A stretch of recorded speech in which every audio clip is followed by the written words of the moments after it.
Hello friends, today we need to talk about an incident that could have changed the entire balance of the war in Europe.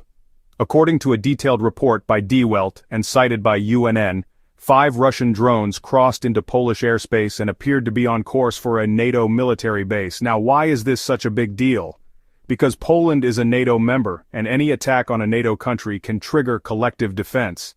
Let's break down exactly what happened, what investigators have discovered so far, and what this means for the wider conflict.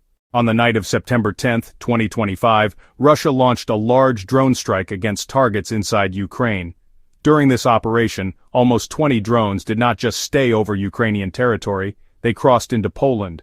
Polish air defense radars tracked several of them, but 5 drones followed a suspicious flight path. They were moving toward a NATO logistics hub, a base that handles weapons and aid shipments heading into Ukraine. Local Polish teams quickly began a search for debris because some drones were shot down or crashed on their own. The Polish military and special investigators collected the wreckage. Here's the important part. No explosives were found on the remains. This strongly suggests these drones were unarmed reconnaissance vehicles, basically flying cameras, not bombs. NATO's internal briefing the same night supported this theory, calling the incursion a spy mission rather than a direct attack. But that does not make it harmless. Even unarmed drones can map radar coverage, photograph military convoys, or test how quickly NATO responds. So why does everyone, from Warsaw to Brussels to Washington, care so much? First, logistics security. That NATO base is one of the main arteries sending weapons and aid to Ukraine. If Russia can surveil or disrupt that, Ukraine's defense could suffer. Second, escalation risk. Crossing another country's airspace without permission is already a violation of international law. Doing it near a NATO facility is provocative and dangerous. Third, future attacks. Reconnaissance missions are often a rehearsal. Today it's cameras. Tomorrow it could be explosives or electronic warfare payloads. And finally, domestic pressure. Polish citizens are understandably alarmed. They expect their government and NATO to prove that the alliance can protect its own skies. Poland immediately summoned military leadership for emergency meetings and informed NATO headquarters in Brussels. NATO treated the matter seriously but stopped short of calling it an attack, which would require a collective military response under Article 5. Instead, discussions focused on tightening air defense coordination, improving radar coverage, and deploying more counter-drone systems along the border.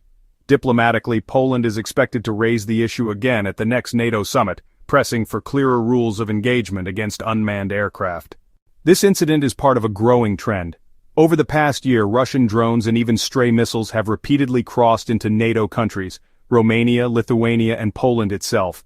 Each time, Moscow claims it's accidental, while NATO calls it reckless. Experts describe this as gray zone warfare, actions that fall below the threshold of open war but still test an opponent's resolve. Drones are perfect for this because they are cheap, hard to detect, and politically deniable. It forces NATO to spend millions on air defense to stop machines that might cost only a few $1,000s each. To sum up, 5 unarmed Russian drones flew into Poland and toward a key NATO base. Investigators believe they were scouting NATO defenses rather than carrying weapons, but the message is clear: Russia is probing NATO's boundaries. Whether this was a deliberate escalation or a calculated test, it underscores how drone warfare is rewriting the rules of conflict. For NATO and Poland, the challenge is now to adapt, strengthen detection systems, tighten rules of engagement, and ensure that the next intrusion is intercepted long before it reaches sensitive installations. This was a brief yet serious reminder that in modern warfare, sometimes the most dangerous weapon is the one that doesn't explode.